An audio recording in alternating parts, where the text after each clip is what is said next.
চতুর্থ শ্রেণীর বিজ্ঞান। তো দেখো আজকে আমরা সমাধান করব এই 40 পৃষ্ঠা। এটা হচ্ছে 4 অধ্যায়, ঠিক আছে, 2026 সালের বই। তো 40 পৃষ্ঠা সমাধানের পর আমরা সমাধান করব। এই যে দেখো এখানে একটি ঘর আছে, এটা উত্তর কি হবে সেটাও দেখাবো। তারপরে নিচে দেখো আমাদের এখানে আরো একটি বক্স আছে, এটাও সমাধান করব 42 পৃষ্ঠা। তারপরে এখানে আরো একটি আছে, এটাও সমাধান করব। মানে টোটালি এই চতুর্থ অধ্যায় এই ধরনের কাজ যতগুলো আছে সব সমাধান করব। তারপরে এই ঘরটি সমাধান করব। তারপরে এখানে আরো একটি ঘর আছে, এটাও সমাধান করব।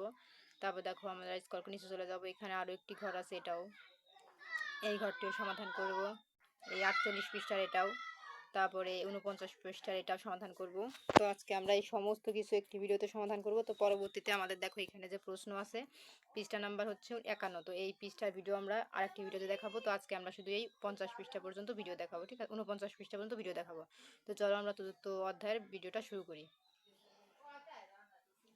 তো দেখো আমাদের 40 পৃষ্ঠায় প্রথমে আমাদের এখানে একটি ঘর আছে, হ্যাঁ। তো দেখো এখানে আমাদের বলেছে কি, লেখা আছে কি দেখো, এখানে বলেছে বাতাস ভরা ব্যক্তির গায়ে হালকা চাপ দিলে কি ঘটে। তারপর পর্যবেক্ষণের আলোকে নিচে ছকটি পূরণ করি। মানে এই যে দেখো এখানে আমাদের কিছু লেখা আছে, হ্যাঁ।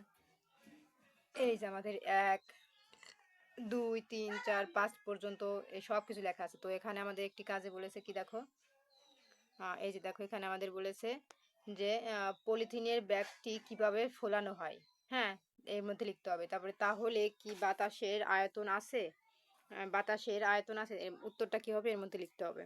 তারপরে এটা এটা এটা মানে সব কিছু কি হয় সেই উত্তরগুলো আমরা এর মধ্যে লিখবো। তো চলো আমরা উত্তরটি দেখে নিই।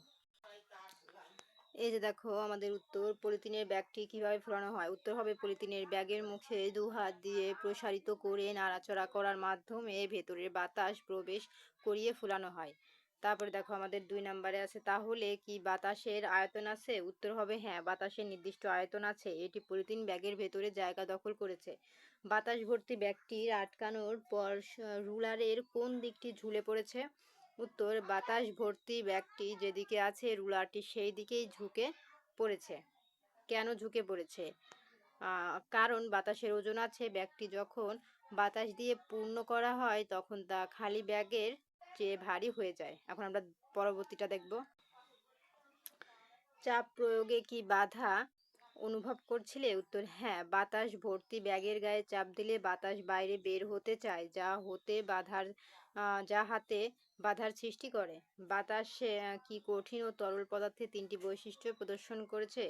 উত্তর হ্যাঁ, বাতাস জায়গা দখল করে, আয়তন এর ওজন আছে এবং এটি বল প্রয়োগের বাধা প্রদান করে। তারপরে লাস্টে আছে আমরা কি বাতাসকে একটি পদার্থ হিসেবে বিবেচনা করতে পারি। উত্তর হ্যাঁ, যেহেতু বাতাসের ওজন আছে, এটি জায়গা দখল করে এবং বল প্রয়োগে বাধা দেয়, তাই বাতাস একটি পদার্থ। তো এই ছিল কিন্তু আমাদের সমাধান। তো দেখো আমাদের কিন্তু এটা কমপ্লিট, কি লিখতে হবে আমি দেখিয়ে দিয়েছি। তো আমরা স্ক্রল করে নিচে চলে যাব। তো পরবর্তীতে আমাদের আর একটা কাজ আছে 42 পৃষ্ঠা। এখানে আছে পানি গরম করার ফলে কি ঘটে। এখানে পানির কি কোনো পরিবর্তন আছে। তো এখানে কি বসবে, তাপ প্রয়োগ পানি তাপ প্রয়োগ ড্যাশ। তো এখানে পানি লেখা আছে আর এই ঘরে কি বসবে, চলো উত্তরটি দেখে নেই। তো দেখো এই যে আমাদের উত্তর। তো প্রথম শূন্য স্থানে তোমরা লিখবা বরফ, তারপরে মাঝখানে কিন্তু আমাদের পানি লেখা আছে এবং লাস্টে লিখবা হচ্ছে জলীয় বাষ্প। মাঝখানে কিন্তু পানি লেখা আছে, তাহলে প্রথম ঘরে বরফ বসবে এবং তৃতীয় ঘরে বসবে জলীয় বাষ্প। তো দেখো আমরা কিন্তু উত্তর দেখিয়ে দিয়েছি, এখানে বসবে বরফ পানি আর এখানে জলীয় বাষ্প। তো উত্তর কিন্তু আমরা দেখিয়ে দিয়েছি। এখন আমরা স্কয়ার করে নিচে যাব। তো দেখো এখানে আমাদের আরো একটি কাজ আছে। এখানে বলেছে পানির অবস্থা কঠিন তরল গ্যাসীয়। তো প্রথমে হচ্ছে অবস্থার নাম, কঠিনের অবস্থা কি বরফ, আর এর বৈশিষ্ট্য আমরা এখানে লিখবো। তাহলে তরলের অবস্থার নাম কি, তাহলে এখানে লিখবো, আর এটার বৈশিষ্ট্য এখানে লিখবো। আর গ্যাসীয় এর অবস্থানের নাম এখানে লিখবো আর এটার বৈশিষ্ট্য এখানে লিখবো। তো চলো উত্তরটি দেখে নিই। এই যে দেখো আমাদের উত্তর, প্রথমটা কঠিন, তারপরে তরল, তারপরে গ্যাসীয়। এগুলো তো কিন্তু আমাদের বইয়ে দেওয়া ছিল। তাহলে অবস্থার নাম বরফ, তারপরে প্রথমটা তো দেওয়া ছিল, দ্বিতীয়টা পানি, তারপরটা হবে জলীয় বাষ্প। আর এইখানকার বৈশিষ্ট্যগুলো আমরা দেখি এখন। এই যে দেখো আমাদের বৈশিষ্ট্য, এটা হচ্ছে প্রথমটার, হ্যাঁ, প্রথম যেটা আমাদের করে দেওয়া ছিল বরফ, সেটার বৈশিষ্ট্য হবে এটা। খাবার বা পানীয় ঠান্ডা রাখতে, আইসক্রিম তৈরিতে এবং শরীরের কোনো স্থানে ব্যথা পেলে প্রাথমিক চিকিৎসায় বরফ ব্যবহার করা। তারপর আমাদের যে দ্বিতীয়টা ছিল সেইটা হবে তরলের পানি, ঠিক আছে, বৈশিষ্ট্যের নাম। আর এটা লাস্টে হবে তৃষ্ণা মেটাতে পানি পান করা, রান্না করা, গোসল করা, কাপড় ধোয়া এবং ঘর পরিষ্কার কাজে তরল পানি ব্যবহার করা হয়। তারপর আমাদের 3 নাম্বার ঘরে আমাদের লিখতে হবে 3 নাম্বার ঘরে তো জলীয় বাষ্প ছিল। আর এই সাইডে লিখতে হবে ভাপা পিঠা তৈরি করতে বা ভাপ দিয়ে কোনো খাবার রান্না করতে এবং প্রেসার কুকারে খাবার দ্রুত সেদ্ধ করতে জলীয় বাষ্প ব্যবহার করা হয়। এই ছিল সমাধান। তো দেখো আমাদের কিন্তু এগুলো সব কমপ্লিট। তো অবস্থার নাম দেখিয়েছি, আর যেগুলো বেশি লেখা সেগুলো কিন্তু বৈশিষ্ট্য প্রথম, দ্বিতীয় এবং তৃতীয় ঘরে লিখে দিবা। তারপরে চলো আমরা স্ক্রল করে নিচে চলে যাব। এখানে আমাদের আবারও সেম একটা কাজ আছে। তো এখানে বাষ্প লেখা আছে, পানি লেখা আছে, বরফ লেখা আছে। তো এখানে কিন্তু আমাদের সবকিছু লেখাই আছে, তাহলে আমাদের তার উত্তর দেওয়ার কোনো প্রয়োজন নাই। তো 43-এর পরে আমরা চলে যাব 44-এ। তো দেখো এখানে আমাদের লেখা আছে পানির অবস্থা। তো দেখো এখানে আমাদের কিছু ছক দেওয়া আছে, এই যে কঠিন তরল বায়বীয়, হ্যাঁ। তো এখানে বলেছে নিচে খাতায় নিচের ছকের মতো একটি ছক আঁকি। তো আঁকলাম, এখন দলে আলোচনা করে ছকটি পূরণ করো। তো পানির অবস্থা, এই কঠিন তরল বায়বীয়, এইগুলোর অবস্থা আমরা এখানে লিখবো। আর এই ব্যক্তি জীবনে ও পরিবারে পানির বিভিন্ন অবস্থার ব্যবহার, মানে পরিবারে তোমাদের পানির কি কি ব্যবহার করে সেগুলো আমরা এর মধ্যে লিখবো। তো চলো আমরা উত্তরটি দেখে নেই। এই যে দেখো আমাদের পানির অবস্থা, প্রথমে কিন্তু প্রথম ছবিতে আমাদের কঠিন লেখা ছিল, আমরা কিন্তু কঠিন লিখেছি। আর ব্যক্তিগত পরিবারের বিভিন্ন অবস্থার ব্যবহার, মানে কি কি ব্যবহার করে তারা পানি দিয়ে, তাই তো খাবার বা পানীয় ঠান্ডা রাখতে, আইসক্রিম তৈরিতে এবং শরীরের কোনো স্থানে ব্যথা পেলে প্রাথমিক চিকিৎসায় বরফ ব্যবহার করা হয়। তারপর দেখো তরল পানি, আমাদের কিন্তু 2 নম্বর ছকে তরল পানি লেখা ছিল। তো সেটাই আমরা তরল পানি লিখেছি নিচের খোপে, এবং এখানে ব্যবহার লিখব তৃষ্ণা মেটাতে পানি পান করা, রান্না করা, গোসল করা, কাপড় ধোয়া এবং ঘর পরিষ্কার কাজে তরল পানি ব্যবহার করা। তারপর দেখো আমাদের 3 নম্বর ছবিতে কিন্তু বায়োবিল লেখা ছিল, এবং আমরা বক্সেও 3 নম্বরে বায়োবিল লিখবো। লেখার পরে এর ব্যবহার কি, ভাপা পিঠা তৈরি করতে বা ভাপ দিয়ে কোনো খাবার রান্না করতে এবং প্রেসার কুকারে খাবার দ্রুত সেদ্ধ করতে জলীয় বাষ্প ব্যবহার করা হয়। তো এই ছিল আমাদের সমাধান। তো দেখো আমাদের উত্তর কিন্তু কমপ্লিট। এই দেখো কঠিন, তাহলে আমরা প্রথম ঘরে লিখবো কঠিন নাম, তারপরে তরল এখানে লিখবো তরলের নাম, এই যে বায়োবিল এখানে লিখবো বায়োবিলের নাম, আর এগুলোর ব্যবহার আমরা এর মধ্যে লিখবো। ঠিক আছে, তো আমি কিন্তু সেগুলো দেখিয়ে দিয়েছি।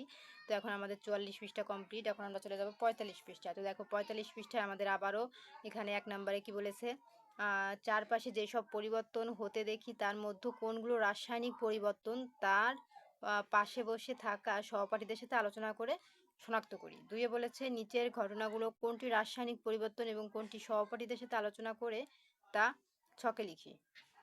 তো দেখো এখানে আমাদের এখানে কি লেখা আছে, কাগজ পোড়ানো। তো রাসায়নিক পরিবর্তনে কি ঘটেছে এখানে লিখবো, আর কেন এটি রাসায়নিক পরিবর্তন বলে মনে হচ্ছে তার উত্তর আমরা এখানে লিখবো।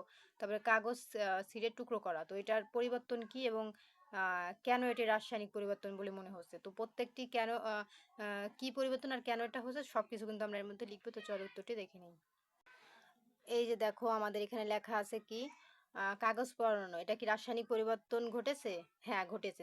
তার পাশে কেন করেছে ওটা কিন্তু আমি দেখাবো, আগে দেখে নিই ঘটেছে কিনা, কারণ এক লাইনে এরকম ভাবে দেখানো যায় না। তো কাগজ ছিঁড়ে টুকরো করা, এটা কি রাসায়নিক পরিবর্তন ঘটেছে? না, মানে মাঝের ঘরে তোমরা না লিখবা। তারপরে দেখো আহ ফল পাকা, এটা কি পরিবর্তন ঘটেছে? হ্যাঁ। তারপরে আপেল কেটে রেখে দিলে রং পরিবর্তন, এটা কি ঘটেছে? হ্যাঁ। বরফ থেকে পানি তৈরি হওয়া, এটাও হবে না। তারপরে দেখো এখানে চিনির দানা গুঁড়ো করা, এটা হবে না। তো এখন আমরা দেখবো কেন, কেনর উত্তরটা এই সাইডে আছে, এই যে এই সাইডে আছে, আমি এই সাইড থেকে এখন দেখাচ্ছি চলো। এই যে দেখো আমরা এখন দেখিয়ে দিচ্ছি কেন এটি রাসায়নিক পরিবর্তন বলে মনে হয়। তো এটা কিন্তু প্রথম নাম্বারটা। তো প্রথম নাম্বারে লিখবে নতুন পদার্থ ছাই ও গ্যাস তৈরি হয়। তারপর 2 নাম্বারটা হচ্ছে এটা। তো দেখো এখানে লিখেছে শুধু আকার বদলায়, নতুন পদার্থ তৈরি হয় না। তারপর দেখো 3 নাম্বারে লিখবা স্বাদ, রং ও গন্ধের পরিবর্তন ঘটে।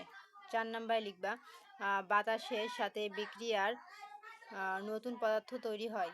5 নাম্বার এটি অবস্থার পরিবর্তন, রাসায়নিক গঠনে একই থাকে। 6 নাম্বার লিখবা শুধু আকার পরিবর্তন হয়, নতুন পদার্থে তৈরি হয় না। ঠিক আছে, তো এই ছিল কিন্তু আমাদের সমাধান। তো দেখো আমাদের কিন্তু এগুলো সব কমপ্লিট। তো রাসায়নিক পরিবর্তন কি ঘটেছে, হ্যাঁ হলে হ্যাঁ, না হলে না, আমি কিন্তু সবই দেখিয়েছি কোনটা হ্যাঁ কোনটা না। আর এরপরে কেন ঘটেছে সেটা কিন্তু আমি দেখিয়েছি বরাবর উত্তর, প্রথমটা দ্বিতীয়টা এরকম করে তৃতীয়টা সবগুলো কিন্তু দেখিয়েছি, তোমরা এগুলো লিখে নিও। তো আমাদের 45 পৃষ্ঠা কমপ্লিট। তো পরবর্তীতে আমরা চলে যাব, এখানে আছে কত পৃষ্ঠা, 47 পৃষ্ঠা। তো 47 পৃষ্ঠায় আমাদের আরও একটি কাজ আছে, দেখো কি লেখা আছে, লোহার পদার্থগুলো পর্যবেক্ষণ আর ফলাফল লিখতে হবে। তো দেখো এখানে বলেছে এমন কোনো লোহা তৈরি পদার্থ কি পেয়েছো যার উপরে লালচে বা খয়েরি রঙের একটি আবরণ রয়েছে। তো ফলাফলের মধ্যে লিখতে হবে। তো যে আবরণ রয়েছে তার কি কোনো নাম আছে? প্রয়োজনে সহপাঠী বা শিক্ষকের সহায়তায় নেই। সেটা এখানে লিখব। এই আবরণ কি সরানো সম্ভব? তার ফলাফল এখানে লিখব। এটা কি ধরনের পরিবর্তন? সেটা এখানে লিখব। ঠিক আছে? তো চলো মানে এই যে দেখো এখানে বলেছে এই যে দেখো আমাদের লোহার জিনিসটা, ঠিক আছে? তো এখানে বলছে কয়েকটি দল গঠন করি আমরা শ্রেণীকক্ষের ভিতরে লোহার তৈরি কোন পদার্থ যেমন এই যে জানালার গ্রিল, জানালার কবজা আছে কিনা সেগুলো খুঁজে বের করি। তো খুঁজে বের করার পরে এই যে এর মধ্যে আমাদের যা যা বলেছে আমরা উত্তরটা দেখে নিই, চলো।